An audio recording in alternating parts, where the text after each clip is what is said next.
Paano kung sabihin ko na China ang pinakamalaking panalo sa digmaan ng Iran? Alam ko, parang baliw pakinggan at sigurado akong iniisip ng marami. Hindi ba isa sa mga dahilan ng digmaan ay putulin ng access ng China sa langis? Ibig kong sabihin, para sa kaunting konteksto, pakinggan muna natin ang clip na ito mula kay Senador Rick Scott ng US. Ayos lang sa akin ang pagharang sa Strait of Hormuz. Kung di na makarating ang langis sa China at masira ekonomiya nila, napakagandang araw yon para sa akin. Iniisip ng US, senador na kayang pabagsakin ni Trump ang ekonomiya ng China sa pamamagitan ng panalo sa digmaan sa Iran. Ang tanging problema sa lohika na ito ay ang mababaw na pag-unawa ng senador kung paano gumagana ang pandaigdigang ekonomiya at ang simpleng katotohanan kung gaano kalapit ang ugnayan ng ekonomiya ng US at China. Kapag gumagsak ang ekonomiya ng China, hihilahin din ito pababa ang ekonomiya ng US at magdudulot ng pandaigdigang resesyon.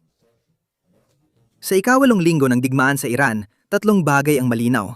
Malayo pa matapos ang digmaan at sarado pa rin ang Strait of Hormuz. At pangatlo, mas malaki ang kapangyarihan ng Iran kaysa sa inaasahan ng kahit sino.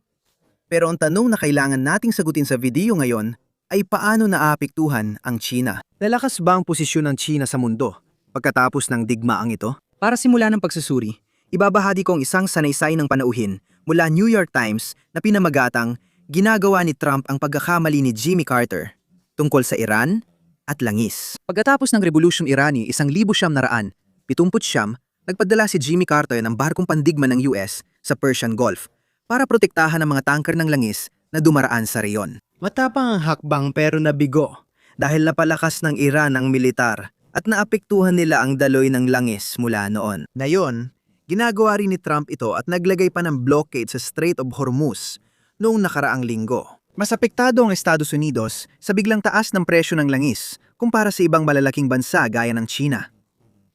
Maraming Amerikano ang magugulat dito. Madalas marinig mula sa administrasyon ni Trump na ang Estados Unidos ang nangungunang tagagawa at netong tagapagluwas ng langis sa mundo. Kaya raw US ang pinakamalakas sa mundo at hindi maapektuhan ng Strait of Hormuz ang kanilang ekonomiya. Pero may problema sa ganitong pagsusuri. Ang langis ay may isang presyo sa pandaigdigang merkado. Kaya kapag dumoble ang presyo nito, tumataas din ang presyo sa lahat ng bansa, pati na sa Estados Unidos. Ito ang dahilan kung bakit kapag tinitingnan natin ang pagtaas ng presyo ng gasolina, ironic na ang Estados Unidos ang isa sa mga pinaka-vulnerableng bansa sa mundo sa pagtaas ng presyo. Isa pang issue ay malaki ang pagdepende ng ekonomiya ng Estados Unidos sa langis. Ibig sabihin nito, malaki ang konsumo ng langis ng US sa bawat dolyar na kanilang gross domestic product. 40% mas nakadepende sa langis ang ekonomiya ng Estados Unidos kaysa sa ekonomiya ng China, kahit na net oil importer ang China at karamihan ng langis nito ay galing Persian Gulf. Ang Rusya, na kinukuha ang napakalaking bahagi ng kita nito mula sa pag-export ng langis, ay 20% na mas hindi umaasa sa langis bawat unit ng produksyong ekonomiko kaysa sa Estados Unidos. Matagal nang alam ng China ang kahinaan nila sa oil shock, kaya tuloy-tuloy silang nagbawas nito. Hindi sa pamamagitan ng barkong pandigma gaya ng Estados Unidos, kundi sa dikuryenteng sasakyan at mabilis na dikuryenteng tren na namamayani ngayon sa China. Kung titingnan mo ang site na ito na nagpapakita ng paglago ng demand ng langis ng China, naabot ng China ang pinakamataas na konsumo noong 2023 at tuloy-tuloy na bumababa taon-taon mula noon. Sa totoo lang, ang mga estadistikang lumalabas mula sa China ay talagang kamangha-mangha. 2/3 ng mga electric vehicle na nabenta sa buong mundo noong nakaraang taon ay binili sa China at mas marami ng EV na kotse ang naibebenta roon kaysa sa kabuuang merkado ng sasakyan sa US. Pinagdatawanan man ni Trump ang electric vehicle at renewable energy, pero baka tama ang dating kaibigan niyang si Elon Musk tungkol dito. Ang mga electric na kotse ang kinabukasan, kaya mahigit 60% ng sasakyan sa kalsada sa China ay electric na ngayon. Marami pang dapat malaman kung bakit Sina ang tunay na panalo sa digmaan sa Iran at ang susi rito ay renewable energy. Kita mo, kapag naging sandata ang supply ng langis at gas, ang mga bansang umaasa sa pag-aangkat ay may isang pagpipilian lang. Kailangan nilang pabilisin ang pagtutok nila sa renewable energy. Alam mo ba kung anong bansa ang nangunguna sa renewable energy? Tama, China.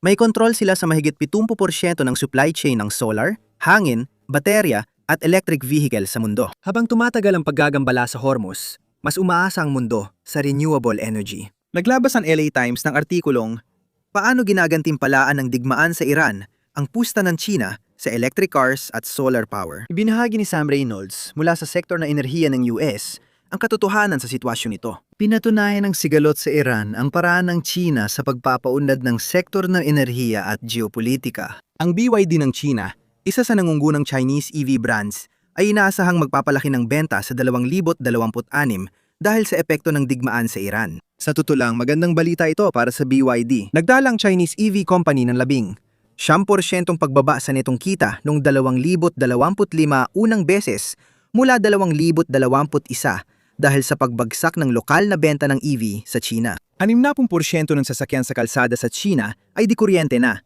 kaya mature na ang lokal na merkado. Kailangan ng lumabas ng BYD sa ibang bansa para mapabilis ang paglago ng kita. Dahil sa digmaan sa Iran, tumataas ang interes sa mga dikuryenteng sasakyan ng BYD dahil inaasahang mananatiling mataas ang presyo ng gasolina. Ang pagmamay-ari ng dikuryenteng sasakyan ay madaling solusyon sa komplikadong problema. Ngunit hindi lang EV ang usapan. Ayon sa Bloomberg article na, si Trump ba ang pangulong nagpaubaya ng Asya sa China? Binibigyang diin ito ang simpleng katotohanan. Mas maganda ang kalagayan ng mga bansang tumaya sa supply chain ng China kaysa sa mga nagtiwala sa Pax Americana. Halos lahat ng enerhiya ng Pakistan ay inaangkat sa pamamagitan ng kipot ng Hormuz. Kaya sa teorya, dapat na paralisan ng digmaan sa Iran ang kanilang ekonomiya. Ilang taon na ang nakalipas, nagdesisyon ng Pakistan na mamuhunan sa solar panel ng China. Mahigit 25% ng mga kabahayan sa Pakistan ngayon ay may nakakabit na mga solar panel mula China at sapat na ang pagbabagong ito para makatulong na maibsan ang pinsalang dulot ng kakulangan sa langis na nararanasan ng bansa dahil sa sigalot sa gitnang silangan. Mahusay na binubuod ng artikulo ang sitwasyon.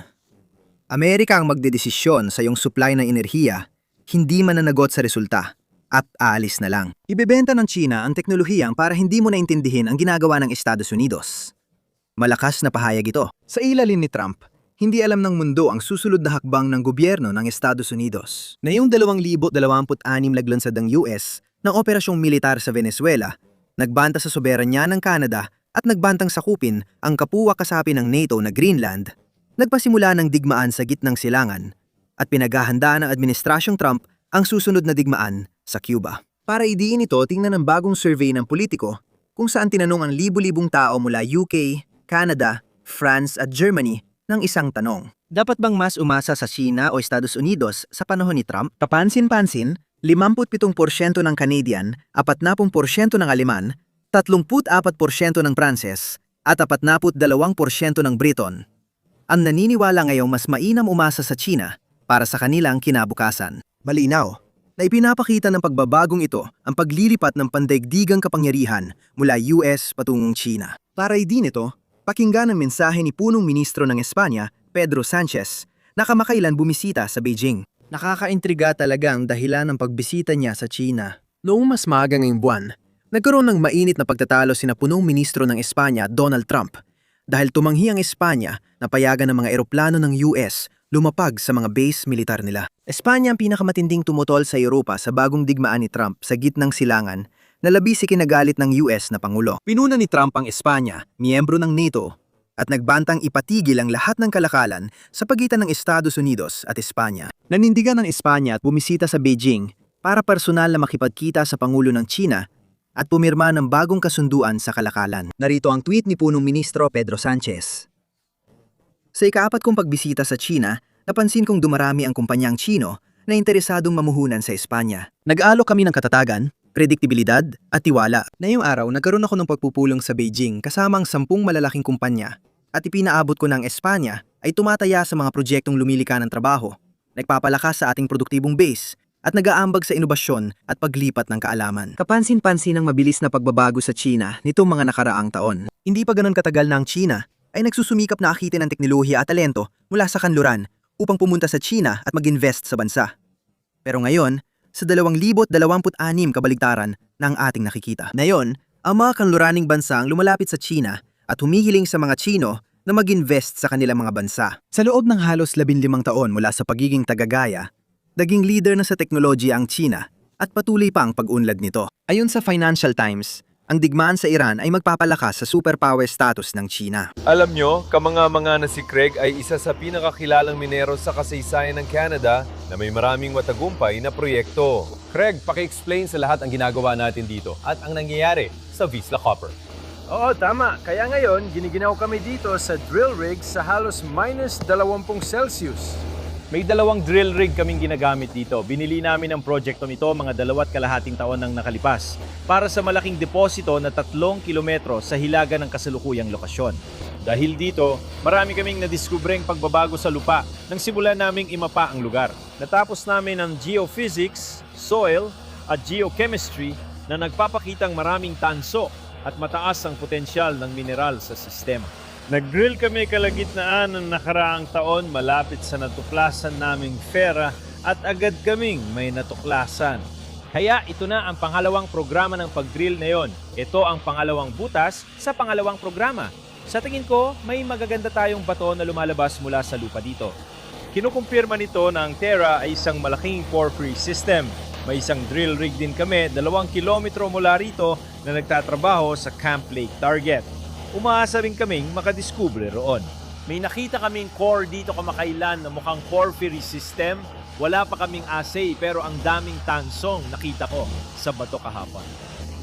Kaya ang nakikita mo ay isang napakalaking lugar ng porphyry, tanso, molibdeno at pilak na mineralisasyon. Kaya mahalagang mga metal para sa planeta, lalo na sa depensa. At dito mismo sa ilalim ng ating mga paa ay posibleng isa sa mga pangunahing deposito ng porphyry copper sa mundo. May napakalaking dami ng copper sa ilalim ng lupa dito mismo sa ilalim ng ating mga paa. Kaya excited kami tungkol doon. Sa programang ito, 16 na butas ang binubutas namin ngayon at maaaring madagdagan pa depende sa resulta.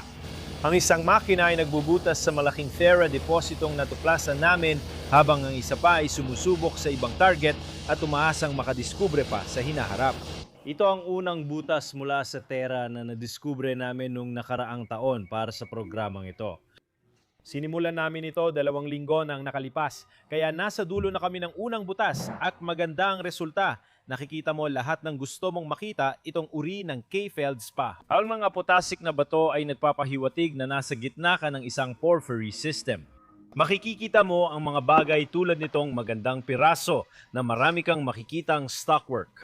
Mineralisasyon, chalcopyrite, moly-mineralisasyon sa mga quartz veins na yon. At makikita mo rin ang mga tuldok ng copper chalcopyrite na nakakalat sa bato. Iyan ang tinatawag na disseminated chalcopyrite, kaya't ito ay disseminated copper mineralization. Kaya hindi lang copper ang laman ng mga ugat na ito na nagbibigay ng mas maraming copper, meron ka ring disseminated na mineralisasyon. Yan ang hinahanap mo. Napakaganda ng porphyry copper na batong ito, siguro higit sa 1% ang copper, kaya mataas ang grado. Eksakto itong gusto natin makita, magandang simula para sa programa. Tuwang-tuwa ako. Gusto kong pasalamatan kayong lahat sa pagpunta dito at sa napakagandang suporta ninyo sa channel. Ipinapangako ko na patuloy kong ibibigay sa inyo ang pinakamahusay na mga pananaw tungkol sa pandaigdigang geopolitics. Inaasahan kong magkita-kita tayong muli sa susunod nating video.